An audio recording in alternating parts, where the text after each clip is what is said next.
नाश्ता तो करा दिया करो यार टाइम से। आपको पता भी है मैं सो सो के थका होता हूँ। एक मजदूर शाम का थका हारा मजदूरी लेकर घर गया। बीवी ने जाते ही इससे पूछा, तुम मेरी खातिर क्या कर सकते हो? कहता, कुछ भी कर सकता हूँ। कहने लगी, चाय छोड़ दे। आगे से कहता, कौन है तू? एक शेख ने अपने घर तोता रख लिया। 15 दिन उसको हरी मिर्चें खिलाता रहा। 15 दिन बाद उससे पूछता है, मियाँ मिट्टू चूरी खानी है? बस शेख साहब, मिर्चा मुक गई हैं। एक फैसलाबादी के पास लाहौरी लोड करवाने के लिए गया और बोला, एफ जरा लोड करना। फैसलाबादी बोला, नंबर बोलो। ना 0345। फैसलाबादी बोला, एफ आई आप ही लिख ला।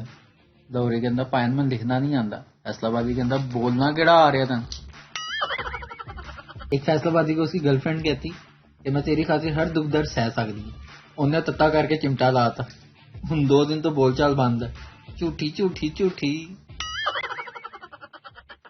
वीडियो देखने का शुक्रिया। लाइक कीजिए हमारा पेज NTV उर्दू और वीडियो पसंद आए तो जरूर शेयर कीजिए। Thank you. वीडियो देखने का शुक्रिया। लाइक कीजिए हमारा पेज NTV उर्दू और वीडियो पसंद आए तो जरूर शेयर कीजिए।